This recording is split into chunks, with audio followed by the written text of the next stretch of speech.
সকলোৱে জানে শিক্ষাবিদ। আজি তেখেতৰ সোঁৱৰণি মঞ্চত আমি বহি আছোঁ আৰু আমাৰ মাজত তেখেতৰ সুযোগ্যা পত্নী সহধৰ্মিনী এগৰাকী শিক্ষাবিদ, সাংস্কৃতিক কৰ্মী, ৰাজহুৱা কৰ্মী শ্ৰীযুতা জীনা বৰুৱা বাইদেউ আমাৰ মাজত উপস্থিত আছে। গতিকে মই ইয়াৰ পাছতেই জীনা বৰুৱা বাইদেউক তেখেতৰ মূল্যৱান বক্তব্য প্ৰদান কৰিবৰ কাৰণে অনুৰোধ জনাইছোঁ।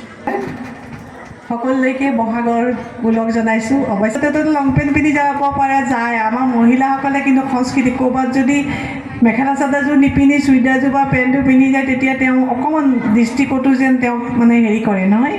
তো মহিলাসকলক মই এইখন মঞ্চ পায় সদায়তো আপোনালোকক লগ নাপাওঁ, মই এটা অনুৰোধ কৰিব খুজিছোঁ যে আপোনালোকে দেখুৱাই দিয়ক এটা কথা। হিমা দাস, ৰীমা দাস, লাভলীনাই আমাক লাভলীনাটো গোলাঘাট জিলা ইমান ভিতৰৰ ঠাইৰ পৰা ৰাষ্ট্ৰীয় নহয় আন্তঃৰাষ্ট্ৰীয় পৰ্যায়লৈকে যদি লৈ যাব পাৰিছে, আমি কিয় নোৱাৰিম? আমি অকল মঞ্চত চাহ বিলাবই নোৱাৰোঁ, আমি আৰু বহুত কিবা কিবি কৰিব পাৰোঁ।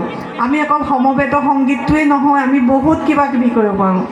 আমি অকল শোভাযাত্ৰাত মানুহ গোটাবই নোৱাৰোঁ, আমি আৰু বহুত কিবা কিবি কৰিব জয়মতী কুঁৱৰী, মূলা গাভৰু কনকলতাই দেখুৱাই গৈছে। ভাবি চাওকচোন, জয়মতী কুঁৱৰীয়ে যদি সেই শাস্তি সহ্য কৰিব নোৱাৰি, কাৰণ তেওঁ গাত উতলা পানী ঢালি দিছিল, চমতাৰে কোবাইছিল, যদি কৈ দিলেহেঁতেন গদা পানী ক'ত লুকাই আছে, আমি গদাধৰ সিংহৰ নিচিনা, ৰুদ্ৰসিংহৰ নিচিনা ৰজা এজন জানো পালোহেঁতেন? অসমৰ মানচিত্ৰই সলনি হৈ গ'লহেঁতেন।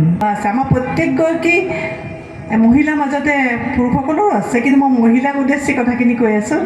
কোনোবাই খুব উচ্চ শিক্ষাৰে শিক্ষিত নহ'ব পাৰে, কিন্তু তেওঁ হয়তো সুন্দৰ গান গাব পাৰে, সুন্দৰ নাচিব পাৰে, সুন্দৰ ভাষণ দিব পাৰে।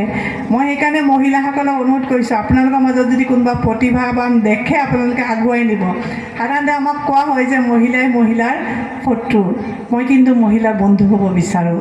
আমি নাৰী দিৱস পাতোঁ, নাৰী দিৱসৰ দিনাখনহে মহিলাৰ গুণ গান গাওঁ, বাকী সময়ত অকণমান যেন আমি মহিলাসকলক মানে কি কওঁ, অকণমান প্ৰতিভাশালী দেখিলে, অকণ স্মাৰ্ট দেখিলে এইজনী অকণ বেছি এনেকুৱা ধৰণৰ মন্তব্য কৰোঁ। সেইটো নকৰি আমি যদি গোটেই মহিলাবোৰ এক হওঁ, মই ইয়াত পুৰুষসকলে শুনা নাই বুলি ধৰি লৈছোঁ দেই মোৰ কথাবোৰ।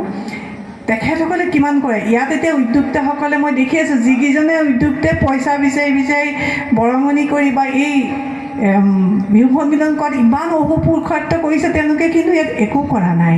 তেওঁলোকৰ মাত্ৰ বিহুখন পতাত উঠা, কিমান ভাল লগা কথা নহয়। আজি মই ফোন কৰিছোঁ, যেতিয়া কৈছে বাইদেউ ৰাতিপুৱা 6টাতহে ঘৰলৈ গৈছোঁ।